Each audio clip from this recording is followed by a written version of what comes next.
लड़का है कहां भाग रहा है? बैठो। क्या बंदर की तरह करता है यार, छुछंदर की तरह करता है। नात पढ़ता रहा, सुनता रहा, और अभी हदीस पढ़ रहा हूं, भाग रहा। अगर इसको हिंदुस्तान का हिंदू इसको काटेगा तो कसूर किसका? अगर हमारे घरों को ये काफिर उजाड़े तो कैसे तड़पेगा और कैसे अल्लाह की रहमतों को आवाज देगा? जो मस्जिदों को उजाड़ेगा उसकी जिंदगी में सुख कभी नहीं होगा। जो मदरसे को उजाड़ेगा अल्लाह ताला उसके घर को उजाड़ देगा। जो दीनी मजलिसों को उजाड़ेगा अल्लाह उसकी जिंदगी से सुख चैन को उजाड़ देगा। कभी गौर करते हो कि सारे लोग बंदर की तरह मारे मारे फिर रहे हैं। अरबों में खेलने वाला भी छुछंदर की तरह मारे मारे फिर रहा है। चेहरा काला है, खुदकुशी है, सुसाइड है, जहर खुरानी है, दिन रात का टेंशन है, 1 दर्जन बीमारी में घिर के तड़प तड़प के मर जाना है। सुकून चैन किसके पास है? मकान, दुकान, गाड़ी, छकड़ा, उसी के पीछे सब पागल है। डॉक्टर, इंजीनियर, मकान बनाए, गाड़ी खरीदें, मजा मौज मस्ती करें। हर घर दुखी है। सीने को फाड़ के देखोगे तो 1000 जख्म मिलेगा। इसलिए कि जिस रास्ते में चल के तुम चैन ढूंढ रहे हो उस रास्ते में अल्लाह ने चैन नहीं रखा है। जिस रास्ते पे चल के तुम सुकून तलाश कर रहे हो अल्लाह ने वहां सुकून नहीं रखा है। वरना मैं अक्सर कहता हूं कि सुशांत सिंह राजपूत जैसा करोड़ों में खेलने वाला फिल्म का एक्टर वो फांसी के फंदे पे लटक गया। अगर फिल्म में नाचने से सुकून मिलता तो फिर वो फांसी के फंदे पे नहीं लटकता। 30 साल की खूबसूरत लड़की एक्ट्रेस फिल्म में नाचने वाली, जिसके पीछे हजारों लड़के दीवाना रहते थे और करोड़ों लोग फिल्म में देख देख के उस पर जान निछावर करने को तैयार रहते। वो लड़की की सड़ी हुई लाश घर से निकली। अगर हुस्न में ही खूबसूरती है और 1000 लड़कों के बीच में झूमने में मस्ती है तो उस लड़की को जहर करके नहीं मरना चाहिए। तुम्हें मालूम है कि Charlie Chaplin British film star, जिसका एक मशहूर मकूला है कि I like to walk in the rain nobody can see my tears, मैं बारिश में टहलना चाहता हूं ताकि जी भर के रोऊं और कोई मेरे आंसू को देख नहीं पाए। करोड़ों को हंसाने वाला, करोड़ों जिसके फैंस हैं, वो ब्रिटिश फिल्म स्टार है, मगर हिंदुस्तान में करोड़ों लोग हैं जो उनके फैन हैं, उनके साहब दिलदादा। लेकिन वो आदमी इतना गमगीन है, करोड़ों को हंसाने वाला। उसका मखूला अभी चार्ली चैपलिन बोले, वो इंटरनेट पे उसका ये लफ्ज सामने आ जाएगा, ये जुमला, I like to walk in the rain nobody can see my tears, मैं बारिश में टहलना चाहता हूं ताकि रोऊं, जी भर के रोऊं, कोई मेरे आंसू को देख नहीं पाए। डॉक्टर के पास गया था, वो कहा था मेरे दर्द की दवा दे दो। कहा क्या है? कहा अंदर से मैं दुखी और टूटा हुआ रहता हूं, चैन नहीं है। कहा चार्ली चैपलिन का शो देखा करो, थोड़ी सी चार्मिंग पैदा हो जाएगी, गम हल्का हो जाएगा। तो वो शख्स बोला चार्ली चैपलिन तो मैं ही हूं। डॉक्टर चेहरा देखने लगा उसका, थकता रह गया। कहा मैं, डॉक्टर चूंकि खुद उसका शो देखा करता था और हंसा करता था, गम को हल्का किया करता था।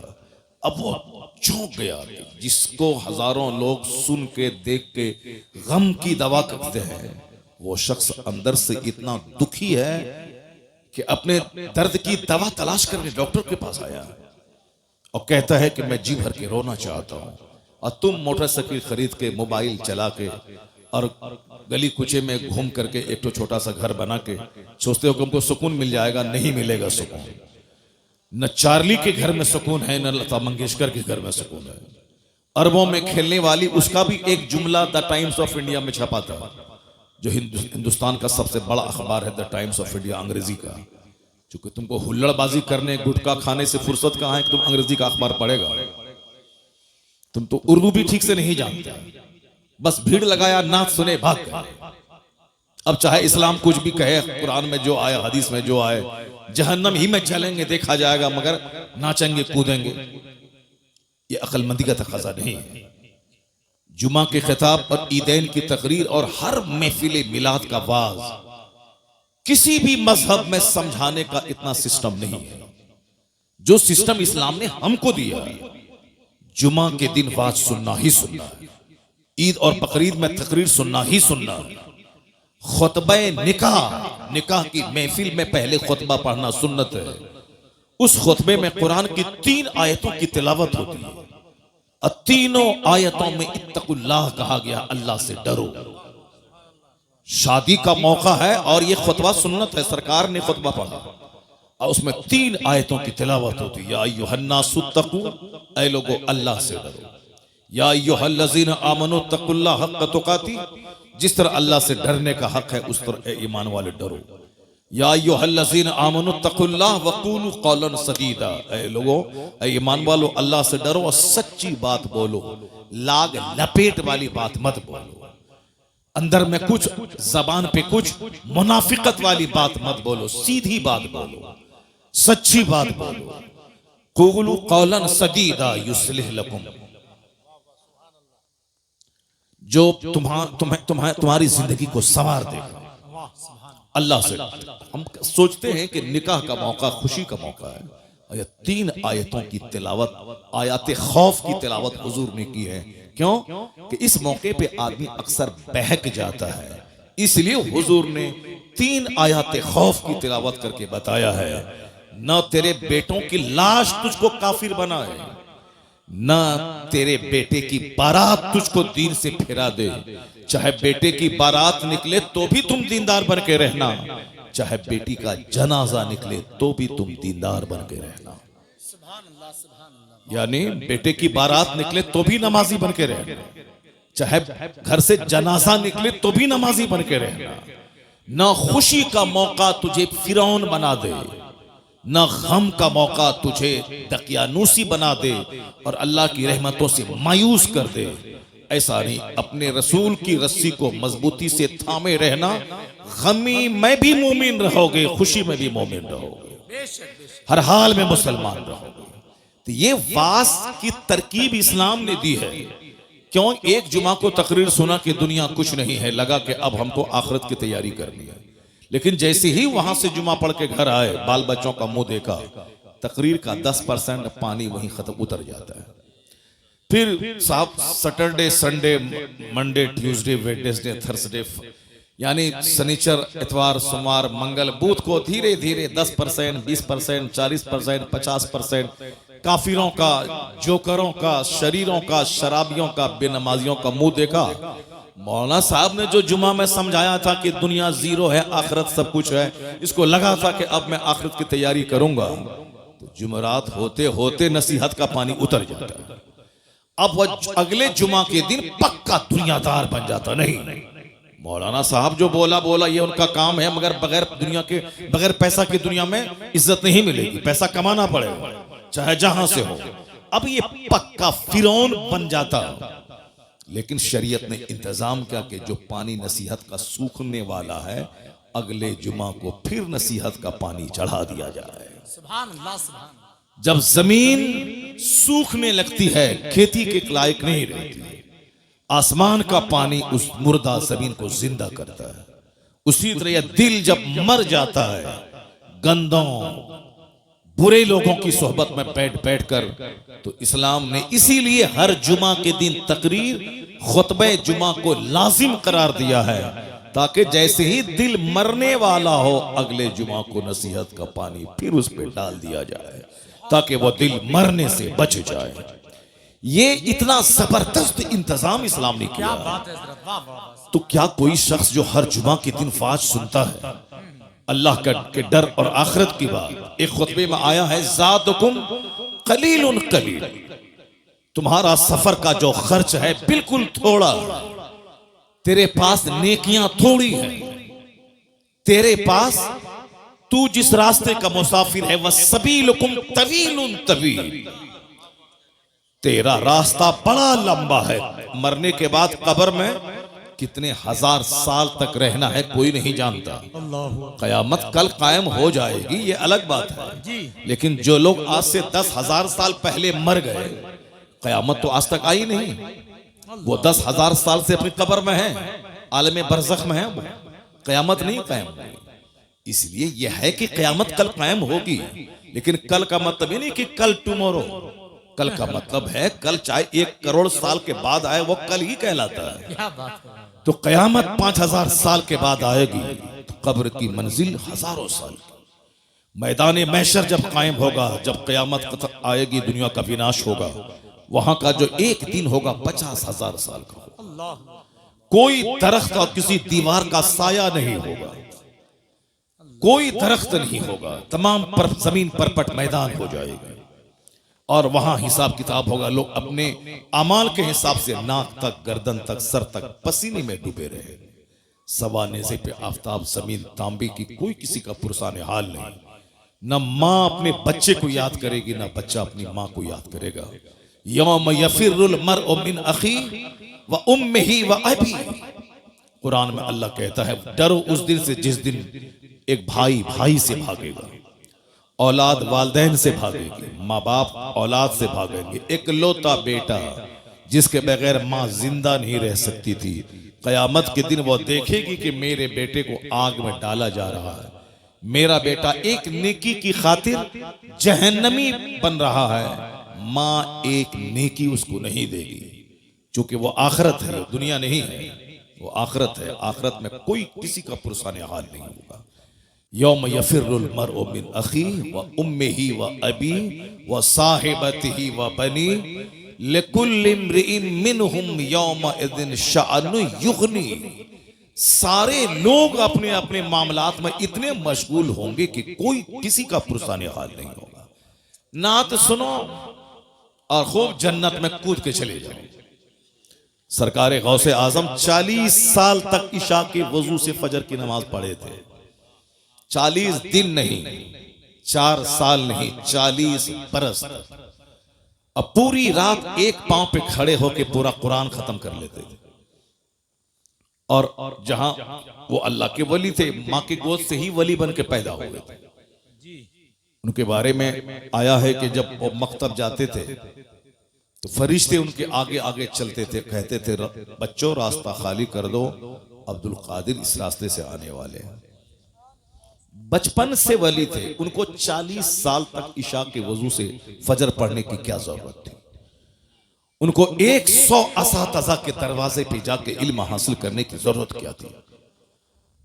उनको 91 साल तक खौफे खुदा में जीने की जरूरत क्या थी।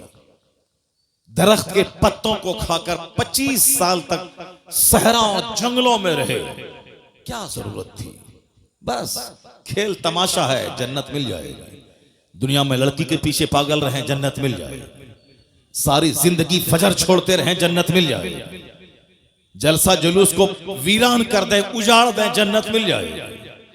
मस्जिद के दरो दीवार को उजाड़ दें, जन्नत मिल जाएगी। मन की गुलामी नहीं चलेगी, शरीयत की गुलामी चलेगी। अल्लाह ने अपने महबूब को भेजा है, महबूब की पैरवी मैं दोनों जहान की भलाई। लोग ख्वाहिशात के गुलाम हो गए, जैसे काफिर ख्वाहिशात के गुलाम है। जिसको चाहा जब तक चाहा पूजा, और जब चाहा उठा के फेंक दिया उसको, और जिसके सामने चाहा सर झुका दिया। कभी दरख्त के सामने, कभी पेड़ के सामने, कभी छुछंदर के सामने, कभी बंदर के सामने, कभी नदी के सामने, कभी नाला के सामने, कभी गाय के सामने, कभी बैल के सामने, कभी सूरज के सामने, कभी उगते सूरज, कभी डूबते सूरज, न जाने कहां, जिसके सामने जहां देखा सर झुका दिया। कोई चूंकि उसका हिसाब लेना देना नहीं है, कोई उसके पास कोई गाइडेंस नहीं है, इसलिए जिसको जहां देखा, जिसमें ताकत देखी, उसी को खुदा कह दिया। अल्लाह रब्बुल इज्जत ने मुसलमानों पे एहसान किया कि मेरी पेशानी बंदर के सामने जलील नहीं हो रही, हमारी पेशानी किसी दरख्त के सामने जलील नहीं हो रही, हमारी पेशानी किसी छुछंदर के सामने जलील नहीं हो रही। हम किसी सांप, किसी हाथी, किसी गाय को खुदा नहीं कह रहे हैं, एक खुदा को माना, बेशुमार जगहों पे पेशानी जलील होने से बच चलेगा। ये इस्लाम लाने का सबसे बड़ा बेनिफिट यही है कि कहो ला इलाहा इल्लल्लाह, there is no any god but Allah. Allah मेरा माबूद है। अब जन्नत तो वहां मिलेगी, इस दुनिया में दर दर की ठोकर खाने से पेशानी बच गई। और यह दलील बनकर अल्लाह ने अपने महबूब को भेजा, दलील बनाकर। जो सूरज को पूजता है, मेरे मुस्तफा की उंगली का इशारा पाके सूरज डूबा वापस आ रहा। सूरज को तुमने ताकत देख करके खुदा कहा था ना, तो वो ताकतवर सूरज तो ताकतवर मुस्तफा के इशारे पे गुलामी कर रहा है। तुमने चांद को खुदा कहा था ना, ये चांद मुस्तफा का इशारा पाके दो टुकड़ों में बढ़ जाता है। तुमने पत्थर को खुदा कहा था, ये पत्थर मुस्तफा के पाए अक़दस को पाके अपने सीने पे नक्श उभार लेता है, पत्थर मुस्तफा पे सलाम पढ़ता है। तुमने सांप को खुदा कहा था, ये सांप मुस्तफा के गुलामों की गुलामी कर रहा है। तुमने समंदर दरिया को खुदा कहा था, वो दरिया मुस्तफा के गुलामों के लिए धूल में तब्दील हो जाता है। तो जिस दरख्त को तुमने खुदा कहा था, ये दरख्त मुस्तफा को सजदा कर रहा है। इसलिए ए सारी दुनिया के लोगों, अगर तू तलाश करता है कि मेरा खुदा कौन है, आ जाओ मेरे महबूब के पास। जिन जिन चीजों की तू परस्तिश करता है जिसको खुदा कहता है, वो सारी चीजें मुस्तफा के इशारे पे गर्दिश कर रही है। अब जब दुनिया मुस्तफा के पास पहुंचेगी, अब वहां उसको ज्यादा देर नहीं लगेगी खुदा की मार्फत हासिल करने में, क्योंकि जो सबसे ज्यादा ताकतवर है, जिनको दरख्त सजदा करे, जिनका कलमा पत्थर पढ़े, जिनके इशारे पे सूरज और चांद गर्दिश करें, ये अपनी पेशानी जमीन पर टेके हुआ है और कहता है सुबहान रब्बियल आला।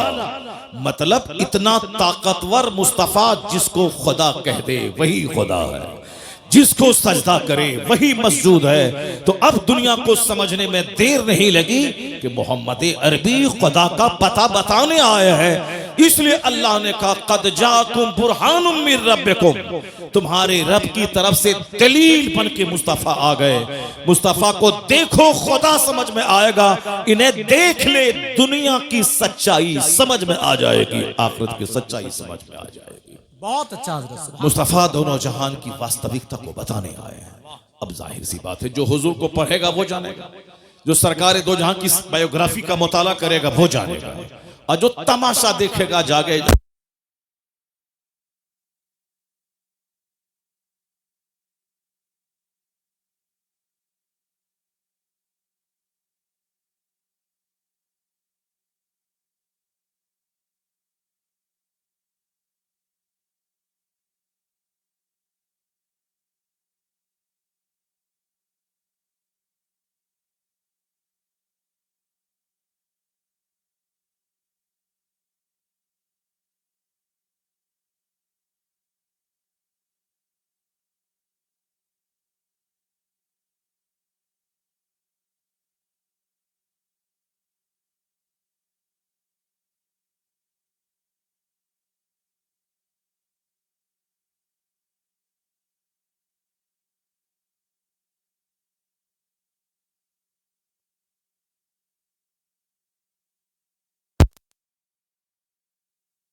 साहब अपने खरबों की जन्नत को दांव पे लगाया 2 टका कमाने के लिए। जैसे तुम इंजीनियर बनते हो 2 टका कमाने के लिए, तुम डॉक्टर बनते हो 2 टका कमाने के लिए।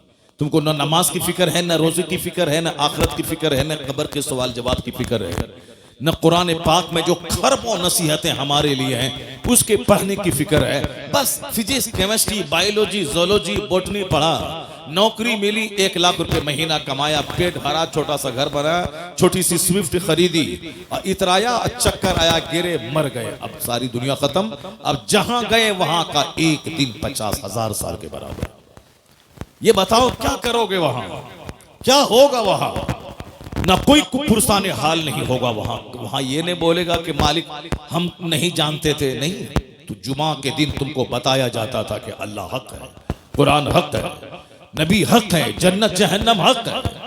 हर ईदैन की किताब में तुमको बताया जाता था कि जन्नत हक है, जहन्नम हक है, कुरान हक है। ये आखिरत तुम रोजाना लाशों को कांधे पे उठाते थे जो तुम्हारी तरह तुमसे ज्यादा ताकतवर था, लेकिन फजर के बाद उसकी मौत का ऐलान हुआ। जोहर के बाद तुम उसको दफन करके कब्र से आ गए। मगर फिर भी तुमको होश नहीं आया कि हो सकता है कल फजर के बाद मेरी मौत का ऐलान हो जाए। तुम ये सोचे कि ये मरा है, मैं तो नहीं मरूंगा, इसलिए तुम दुनिया में मस्त रहे।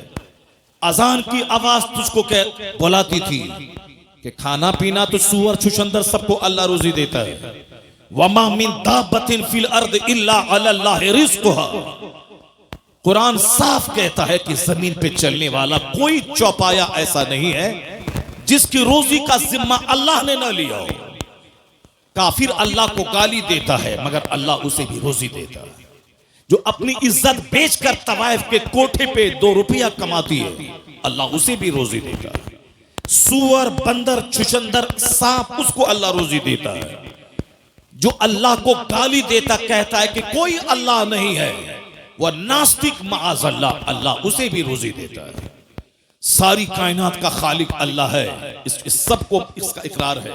चाहे भले ही अपनी जबान में जो कह दे, वह बोले कि साहब उस खुदा को जो अपनी जबान में, इब्रानी में, सुरियानी में, अंग्रेजी में, हिंदी में जो कहे, मगर वह बोलता है कि गॉड इज वन, अल्लाह एक है जो सारी दुनिया को पैदा किया है।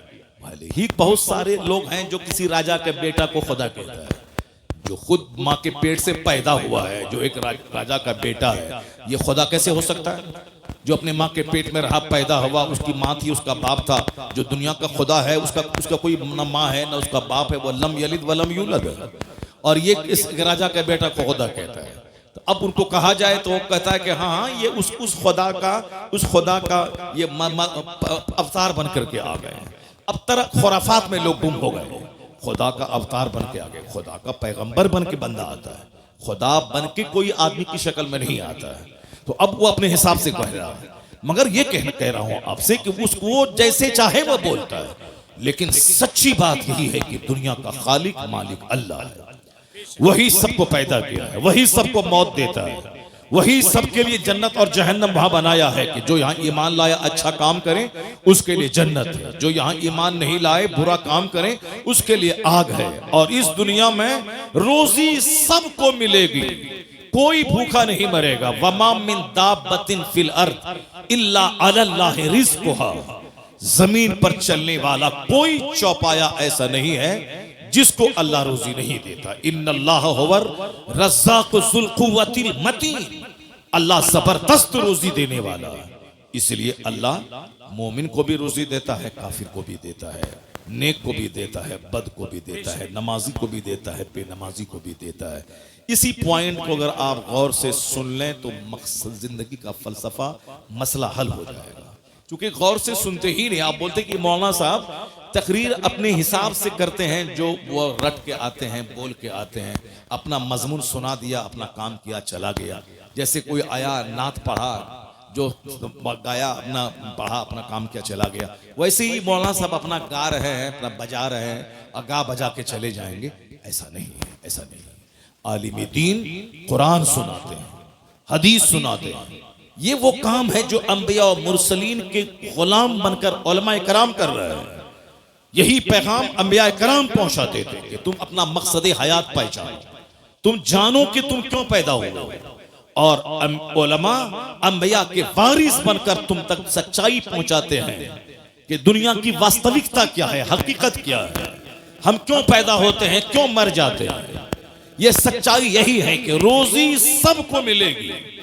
जो रोजी सबके लिए है उसके लिए मेहनत देखिए कितनी है। 30 साल पढ़ना, 30 साल नौकरी करना, यह है उस वह रोजी जो रोजी बंदर छुछंदर सबको मिलती है। उसके 30 साल पढ़ना, 2-4-5 साल कंपटीशन फेस करना, मारे मारे फिरना, सऊदी अरब जाना, अमेरिका जाना, 2 टका कमाना, घर बनाना, खाना, शादी ब्याह करना, 2 बच्चा पैदा करना, उसके बाद मर जाना। ये रोजी जो सबके लिए, उसके लिए इतनी मेहनत है। मगर जन्नत सबके लिए नहीं है, जन्नत करोड़ों में किसी किसी के लिए है। अल्लाह ने रोजी का सबके लिए वादा किया है, सबको रोजी मिलेगी। अल्लाह को गाली दो तो भी रोजी मिलेगी, नमाज नहीं पढ़ो तो भी रोजी मिलेगी, जिना करो, शराब पियो, जुआ खेलो, सबको रोजी मिलेगी। मगर जन्नत सबको नहीं मिलेगी, जन्नत करोड़ों में किसी किसी को मिलेगी। और जन्नत मिलेगी किसको? इल्लल लज़ीना आमनू व अमिलुस सालिहात, जो ईमान लाया, अच्छा काम किया। यहां इज्जत की रोजी मिलेगी, मरने के बाद मुस्तफा की जन्नत मिलेगी। इल्लल लज़ीना आमनू व अमिलुस सालिहात, जो ईमान लाया, अच्छा काम। तो हमें 24 घंटे में जो रोजी के लिए 12 घंटे में मारे मारे फिरता हूं, जो रोजी सबके लिए है, ये 12 घंटे जन्नत के लिए फिरना चाहिए। हकीकत में जहां खरबों साल रहना, जहां महासंखों साल रहना, उसके लिए 12 घंटे अगर बंदा पागल रहे तो आदमी समझेगा हाँ हाँ जो असल है, हकीकत है, सच्चाई है। जहां खरबों साल रहना है, जो जन्नत हमारे लिए है कि नहीं है, बंदा डरता रहे, उसकी तैयारी करे। ये लोग देखेंगे तो कहेंगे हाँ ये मकसद हयात को पा लिया।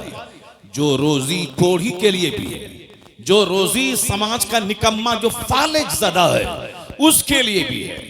यहाँ अरबों में खेलने वाला आदमी ऐसे सूख के कांटा हो गया, शुगर ने अटैक किया और सारा गोश्त को शुगर चाट गया। और जिसका 2 पांव नहीं है वो रेलवे स्टेशन पे भीख मांग रहा है, इतना मोटा ताजा है कि उसको देखने के बाद आदमी दंग रह जाता है। पांव दोनों नहीं है, फालिज ज़दा, लेकिन मोटा ताजा है साहब, बॉडी से जैसे चर्बी फट जाएगी। और यहाँ 1000 एकड़ जमीन का जोतने वाला शुगर ने दीमक की तरह सारा गोश्त चाट के खा गया है। इसका मतलब है अगर मेहनत से बंदा खाता, ये अरबपति को खूब ज्यादा मोटा रहना चाहिए। और वह बेचारा फालिज ज़दा भिखारी जिसका कमाता नहीं, उसको कम रोजी मिलती है, उसका बदन सूख जाना चाहिए। लेकिन यहाँ उल्टा मामला है, जो कमाता नहीं है वो चर्बी फूट रही है उसके बदन से। और जो 1000 एकड़ का जमीन का मालिक है या सूख के कांटा हो रहा है। पता चला रोजी कमाई की बुनियाद पर नहीं मिलेगी। अल्लाह ने जिस जानदार को पैदा किया है सबको रोजी देने का अल्लाह ने वादा किया है। बंदर, चुचंदर, सुअर, हाथी, गाय, भैंस, बैल, सबको, सुअर जैसा खतरनाक जानवर जो बिल्कुल नजीस से ऐन है, वो अंग अंग उसका नापाक है, लेकिन वह सुअर भी खाता है। कुत्ता, जिसको कुत्ता कह करके लोग उद्धृत करते हैं, ये कुत्ता है, वो कुत्ता को भी रोजी मिलती है। मछली, जो व्हील मछली, जो रोजाना की खुराक उसकी मनों में है, वो समंदर में छोटी छोटी मछलियां अल्लाह ने इतनी पैदा कर दी ताकि बड़ी मछली छोटी मछली को खा के जिंदा रहे। सांप नाबीना, जो दरख्त की सबसे ऊंची टहनी में लिपटा हुआ रहता है, अल्लाह परिंदों के जरिए उसके मुंह में रोजी डाल देता है। रोजी सबके लिए, जन्नत सबके लिए नहीं है। तो अक्लमंद है वो जो रोजी के लिए कम मेहनत करे, जन्नत के लिए ज्यादा मेहनत करे। और बेवकूफ है वो जो जन्नत की फिक्र ही ना करे और दुनिया की रोजी के लिए मारा मारा फिरता रहे। और ये मेरी बोली नहीं है, ये बोली मुस्तफा की है। आका फरमाते हैं हदीस में, अल कैजसो मन दाना नफ्सा वो अमील लिमा बादल मौत वल आजिजो मन अतबा नफ्सहु हवाहा सुम व तमन्ना अल्लाह।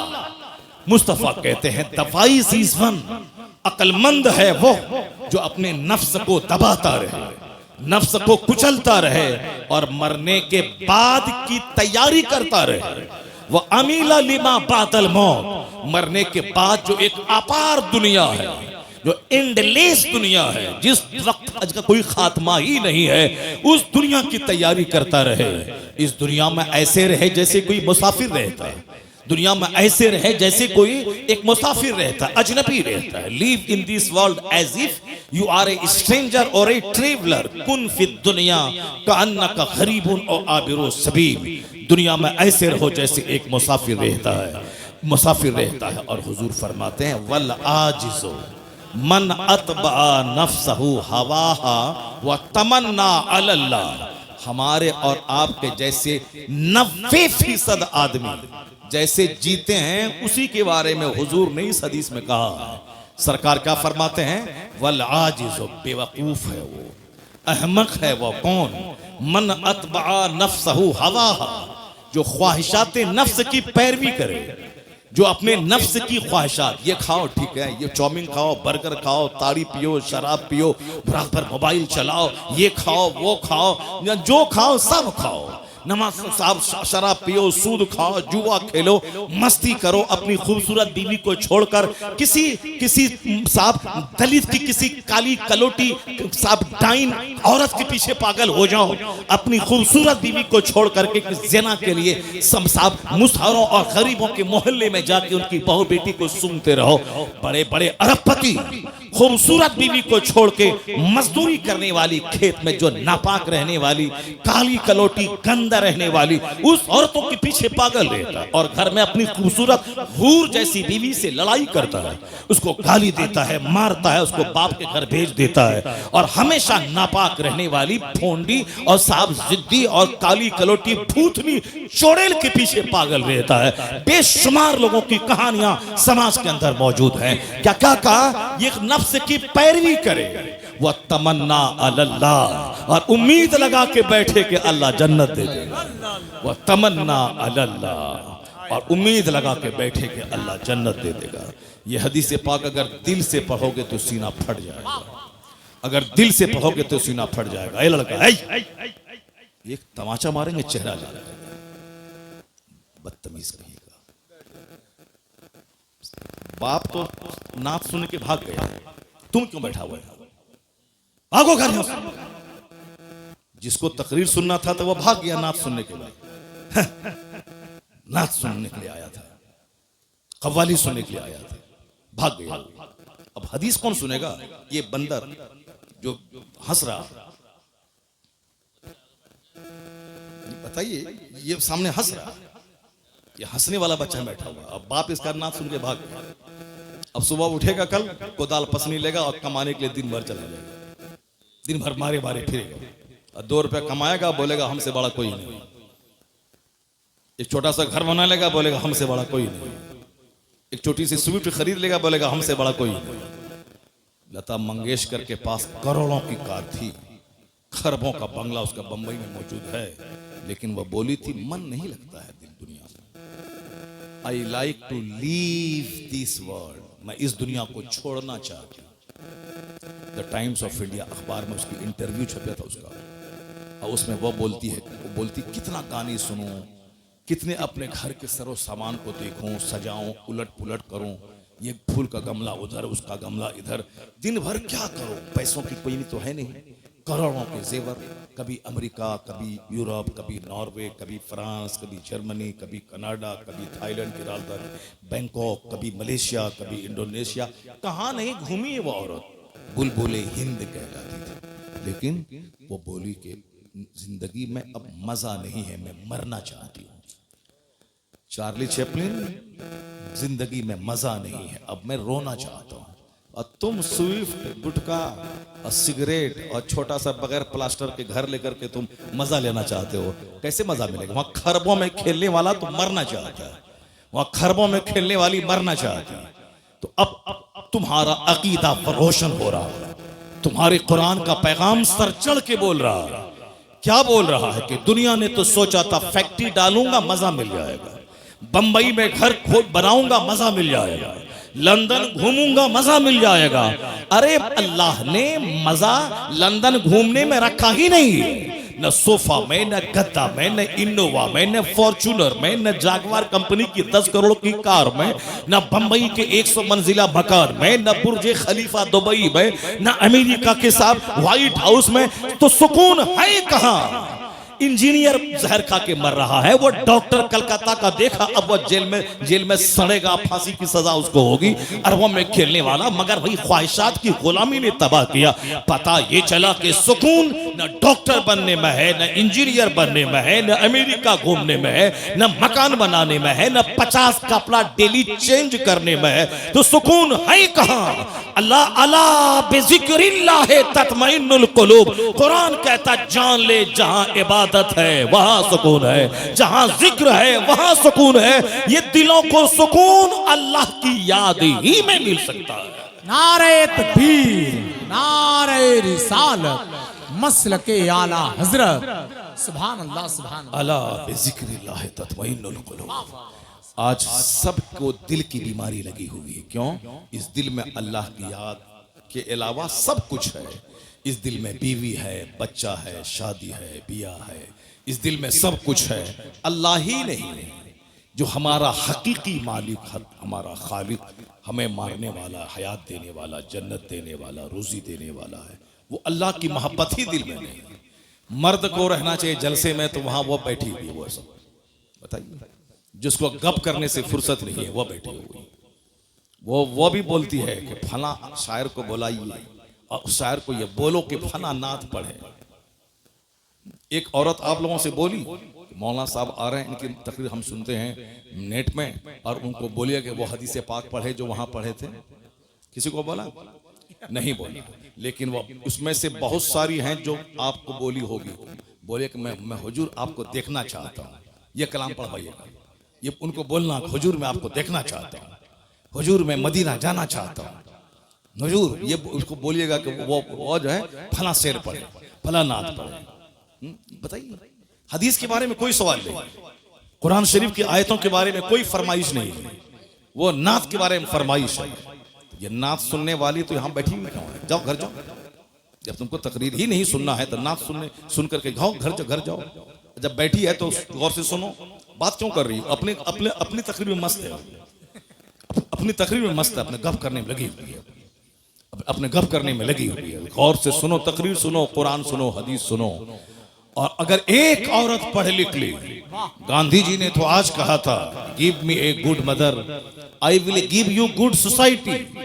तुम मुझे एक अच्छी माँ दे दो, मैं तुझे एक अच्छा समाज दे दूंगा। क्योंकि माँ की गोद में समाज पलता है। गांधी जी ने आज कहा था, मगर मेरे पैगंबर ने 1400 साल पहले कहा था, तलबुल इल्म फरीज़तुन अला कुल्ले मुस्लिमी व मुस्लिमा। हर मुसलमान मर्द और औरत पे इल्म हासिल करना फर्ज है। औरत अगर इल्म हासिल कर ली तो माँ की गोद बच्चों का पहला स्कूल।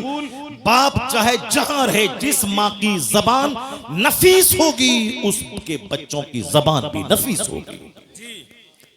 और अगर कोई बच्चा गसीला हो, बच्चा जिद्दी हो, बच्चा बदअखलाक हो, तो समझ लें कि उसमें 50 नहीं 90% हाथ उसकी माँ का होता है।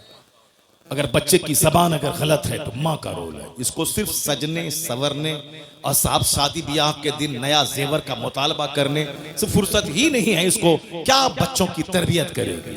बच्चे कैसे बोले, बच्चे कैसे पढ़े? शहर में एक अच्छी औरत का बच्चा वो कभी नहीं बोलता है कि अजान हो रहा है, वो कभी नहीं बोलेगा कि दाल बहुत पतला है, नहीं बोलेगा, क्योंकि माँ कभी नहीं बोलती है कि अजान हो रहा है। माँ हमेशा कहती है अजान हो रही है। माँ हमेशा बोलती है कि दाल पतली है, रोटी अच्छी है, चावल अच्छा नहीं है। तो अब माँ की बात को बच्चा माँ की गोद से सुन कर अनकंसस लाशऊर में उसको स्टोर करता है, और जब उसकी जबान पे बोली खुलती है तो वही बोली निकलती है जो माँ से सुन करके यहाँ अनकंसस में था, वही वहां से निकलते हुए शऊर की जबान पे वही जुमले आ जाते हैं। इसलिए शादी ब्याह में कार मोटर कार देखने वाला अच्छी बीवी का सिलेक्शन करो, दौलत को तलाक दे दो, सिर्फ अच्छी औरत चाहिए जिसकी जबान अच्छी, जिसका अखलाक अच्छा हो, जिसका किरदार अच्छा हो, जिसका वेशभूषा अच्छा हो, जो अपनी जिंदगी को 10 मर्दों की गोद में झुलाने वाली ना हो, जो अपने जीवन अपनी जिंदगी की सुरक्षा करने वाली हो, जिनका आंख शौहर की अमानत, जिसकी जबान शौहर की अमानत, जिसका जिस्म शौहर की अमानत, और अपने बच्चों को पालने की खातिर अपनी जिंदगी की हिफाजत करे। अगर दागदार जमीन होगी कभी अच्छी फसल नहीं पैदा होगी, और जो जमीन जरखेज होगी जबरदस्त फसल पैदा करेगी। ये माँ है, माँ का पेट जमीन का काम करता है, बाप उसमें बीज डालता है। अगर बीज नाकारा हो तो भी फसल नाकारा, और जमीन अगर जली हुई सड़ी हुई गंदी और साहब बंजर जमीन हो, उससे कभी कोई अच्छी फसल की उम्मीद नहीं कर सकता है। क्योंकि दुनिया का सारा काम एक सिस्टम से होता है। गौर से सुनना, भले ही बात छिड़ गई है, मैं इसको मुकम्मल कर देता हूं, उसके बाद फिर मैं अपनी तमहीद पे लौट के आता हूं। उसके बाद अगर मौका मिलता है तो तकरीर करता हूँ, अगर मौका नहीं मिलेगा तो फिर दूसरी बार आएंगे तब तकरीर करेंगे। लेकिन पहले इस टॉपिक को सुन लो, जो बात छिड़ गई है, मेरी माँ बहन भी गौर से सुन ले, गौर से सुने मेरी बात, और इसको हवाई बात समझ करके ना बल्कि दिल में जगह दे रहे, उसको अपनी जिंदगी में उतारने की कोशिश करे और समझ लें कि तकरीर नाचने का नाम नहीं है, तकरीर हाथ नचाने का नाम नहीं है, तकरीर कुर्सी तोड़ने का नाम नहीं है, तकरीर है कुरान हदीस का मीठा पैगाम दिल में उतार देने का, जो आदमी की सोच बदल दे, जो आदमी की आंखों को इस काबिल बना दे कि आंख किसी लड़की की मोहब्बत में ना रोए, खालिके कायनात की मोहब्बत में रोने वाली बन जाए। ये आंख दुनिया की मोहब्बत में ना रोए, मुस्तफा की मोहब्बत में रोने वाली बन जाए। ये जबान गाने के लिए ना हो बल्कि जबान अल्लाह रसूल के जिक्र के लिए वक्फ हो जाए। तकरीर वो है जो हमारे दिल की दुनिया बदल दे, जो हमारी सोच बदल दे, जो हमारे जीने हमारी जिंदगी में यू टर्न ले आए। जा रहा था पूरब की तरफ, सोचता था काबा पहुंच जाऊंगा, लेकिन पूरब जाने वाला कहीं काबा पहुंचता है। तू बकाबा न रसी ए एराबी की रह के मी रबी बतुर्किस्तान ए एराबी, तू काबा तक नहीं पहुंच पाएगा, क्योंकि जो रास्ता तुमने चुना है ये रास्ता काबा का नहीं, ये रास्ता तुर्किस्तान का है। हम लोग जिस हाल में जी रहे हैं ये रास्ता खुदा की रहमतों को अपनी तरफ मुतवज्जह करने का रास्ता नहीं है, ये रास्ता है अल्लाह के अजाब को दावत देने का, ये रास्ता है मुस्तफा की नाराजगी के मोल लेने का, ये रास्ता है औलिया और सालिहीन की रूहों के रूठ जाने का, ये रास्ता है अपने घर को तबाह बर्बाद करने का, ये रास्ता है आने वाली नस्लों को मलिया मेट करने का रास्ता है। रास्ता वही है बमुस्तफा बरसा खेशरा के दीन हमाउस कर बबू न रसीदी तमाम बुलहब। डॉक्टर इकबाल ने कहा था अपने आप को नबी के कदमों में डाल दे, वही सारा दीन है, जो वहां तक नहीं पहुंच पाया उसमें और अबू लहब में कोई फर्क नहीं है। बमुस्तफा बरसा खेशरा, अपने आप को नबी के कदमों में डाल दे, नबी तक पहुंचा दे और अपनी जिंदगी का मकसद मुस्तफा की गुलामी बना ले। जब तू मुस्तफा का सच्चा गुलाम बनेगा जन्नत वहां मिलेगी, दुनिया का अल्लाह तुझे इमाम और बादशाह बना देगा। की मोहम्मद से वफा तूने तो हम तेरे हैं, ये जहां चीज है क्या लहो कलम तेरे। जिसको तकरीर सुननी थी वो चला गया और जिसको हंसना है वो बैठा हुआ है, और ये बैठी हुई है गप करने के लिए बैठी हुई है। चुपचाप खामोशी जबान का ताला, जबान पे खामोशी का ताला लगा ले और मेरी बात गौर से सुन ले। और तुम अच्छी बनेगी तेरे शौहर भी नेक बन जाएगा, और तुम अच्छी बनी तेरा बच्चा तो वली और कुतुब पैदा हो जाएगा। तुम घबराती है कि मेरा बेटा मुझको मारता है, मेरा बेटा मुझको मारता है, तेरा बेटा तुझे मारेगा नहीं, तेरा बेटा तेरे पाँव को धो के पिएगा। अगर तुम अच्छी माँ बन गई तो तेरा बेटा तेरे पाँव को चूमेगा, बोलेगा यहाँ चूमने से जन्नत की खुशबू आती है। अगर तुम बच्चों को बता दे कि मुस्तफा क्या है, मुस्तफा की तालीमात क्या है, और ऐसा नहीं होता कि पीर साहब आए हैं तेल से फुकवा दो, जरा पानी फुकवा दो पीर साहब से, हमारा बेटा अच्छा हो जाएगा। पानी से फूकने से बेटा अच्छा होता है, तेल फूकने से बेटा अच्छा होता है। ऐसा पीर साहब आ गए और साहब एक तावीज दे दिया तो बेटा अच्छा हो जाएगा। जो भरम में जी रहे हो इस भरम को हटा दो। पीर का मतलब होता है खुदा का रास्ता दिखाने वाला, पीर का मतलब है मुस्तफ़ा से जोड़ने वाला, पीर का मतलब है जो इस कदर नमाज पढ़े कि उनका मुरीद उसको देख के नमाजी बन जाए। पीर का मतलब है वो इस तरह अल्लाह से डरे रोए कि उनके सजदे को देखकर मुरीदों के सीने का जंग साफ हो जाए। इसके अलावा कोई दूसरा रास्ता नहीं। अगर पीर गुटखा खोर और 100 सिगरेट डेली पिएगा, मुरीद 200 सिगरेट डेली पिएगा। तुम्हारा पीर बोलता है कि तुम बोलते हो मेरे पीर को गुटखा बहुत पसंद है, सिगरेट पसंद है, तुम्हारे पीर को सिगरेट पसंद है, मेरे पीर को बरेली में किताब पसंद है। 75 साल की उम्र में भी किताब का मुताला नहीं छोड़ा। उनको लोग तोहफे में किताब देते थे और तुम अपने पीर साहब को तोहफे में सिगरेट देते हो। जो जाहिर सी बात है तुम्हारा कसूर नहीं है, कसूर पीर साहब का है। तुमको जब मालूम है कि मेरे पीर की जो पसंद है वो गिफ्ट देना चाहिए, तो पीर की पसंद है पुड़िया, पीर की पसंद है शुद्ध पलस, पीर की पसंद है पान परा, पीर की पसंद है क्या क्या रजनीगंधा, पीर की पसंद है तो अब मुरीद वो पसंद वाली चीज लाके देता है। और जब मुरीद देखेगा पीर को पसंद है सजदा, पीर को पसंद है तस्बीह, पीर को पसंद है मुसल्ला, पीर को पसंद है किताब, पीर को पसंद है कुरान की तिलावत, तो वो रजनीगंधा नहीं देगा। मुरीद तस्बीह, मुसल्ला, कुरान पाक, मुसहफ लेके पीर को तोहफा पेश करेगा। मेरा मुर्शिद खुश हो जाएगा कुरान पाक की तिलावत से। मेरा मुर्शिद एक बरेली में था, बुढ़ापे में भी किताबों का मुताला नहीं छोड़ता। सुभान अल्लाह। जब भी देखा किताब पढ़ता देखा, जब भी देखा वाज़ो नसीहत करता देखा, जब भी देखा अम्र बिल मारूफ करता देखा। अमेरिका में रहे वही दीन की फिक्र, बरेली में रहे वही दीन की फिक्र, बस मुरीदों के बीच रहे वही दीन की फिक्र, तन्हाई में रहे तो जबान पे जिक्र और दुरूद जारी है। वह कौन था? 10 करोड़ मुरीदों का मुर्शिद बरहक, अपने वक्त का कुतुब अब्दाल, अख्तर रज़ा खां अज़हरी ताजु शरीयत।